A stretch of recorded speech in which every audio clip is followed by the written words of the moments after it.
Welcome back into the Sports Source, this segment of our program.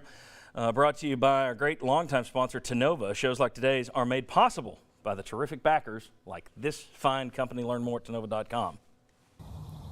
All right, here's another one. The Fulmer clan keeps saying that Hamilton and Currie were part of a coup to overthrow Fulmer. Folks, Fulmer is a Hall of Fame volunteer, great player, great coach, deserves respect, deserves thanks. But not winning the SEC for 10 years, not going to a BCS Bowl for 9 years, having 2 losing seasons in your last 4 years, that's not a coup.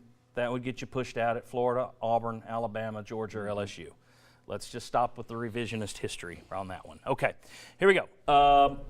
Rapid fire questions, 30 seconds each. Bob, Vol fans wanted a Vol.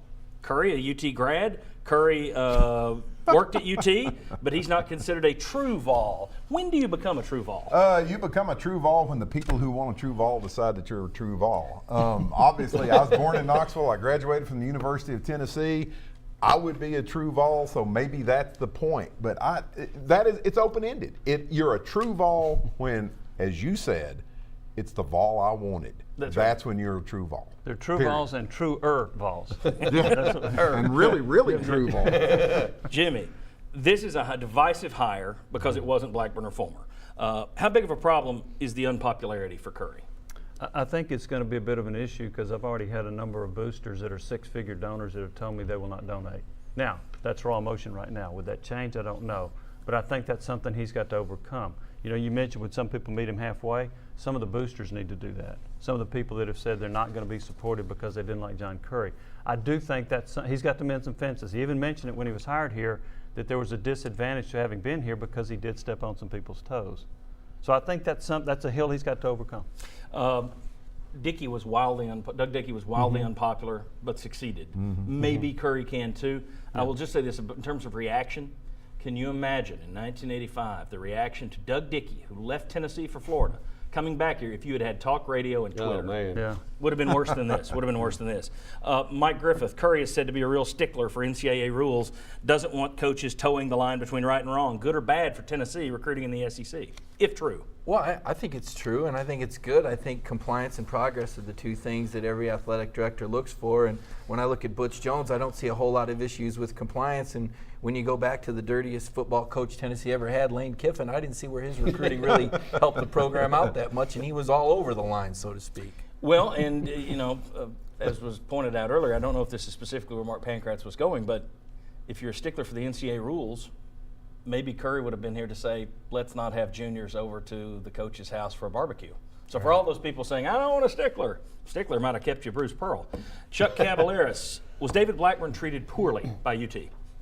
Well, I mean, I think a lot of people in the media would say yes. What do you say? I think he was because he had so much to offer in terms of perspective.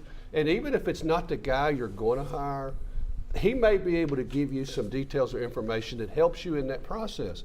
In the online polls we saw, over like 1,000 people, it was 70% Blackburn. Yeah. I would say the media was probably 90% Blackburn. I want to talk to this guy and see what he knows. Bob, was Phillip Fulmer treated poorly? I'm going to go with the Kobayashi Maru answer that you and I have already talked about. I don't think there was any way that Phillip Fulmer could be treated well in this process. Unless he got it. There was one outcome that Phillip Fulmer was treated well, but I just think that there was no way except he's the athletic director that it would look like he was treated well. Okay. Jimmy, it's kind of a side note on that. Would Davenport have been better off not granting Fulmer an interview? Now, she would have caught hell for not giving a legend an interview, but that would have put a stake in the whole Fulmer thing right off the bat.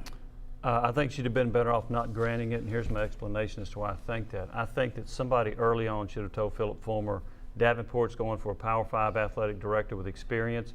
You're not going to get the job, so let him bow out gracefully. Don't go through the interview process.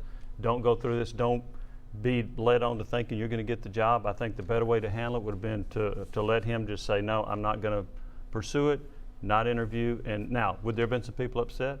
Probably, but they're more upset now they didn't get it, I think. Very quickly, Mike Griffith, 15 seconds here, and let's go ahead and put up this tweet. A lot of people read the tweet from Albert Hainsworth this week. Fulmer's players are clearly going to be the opposition party. They're going to have to be won over. Butch Jones came in. The first thing he did was recruit VFLs. Can Currie even do that, Mike? No, but he doesn't need to. If Tennessee football wins, the VFLs will be back on board, and it's as simple as that. Okay, Chuck Cavaleris, last one. There's no denying UT's near the bottom of the All-SEC, all-sports race, has been for a while. Do you see anything in John Currie's resume that suggests this is going to be turned around? Yes, I mean, because it was real active in facility upgrade overall at Kansas State. What he tries to do, I think, is the broader picture. I think that does help at Tennessee. I think he does see the big picture, and I think, yes, it will help. You can't get much worse overall. Yeah, okay. Okay, very good. When we come back, Knoxville Media Boosters manning, call him bull on that. Media Boosters manning, winners and losers in this whole thing. Come on back.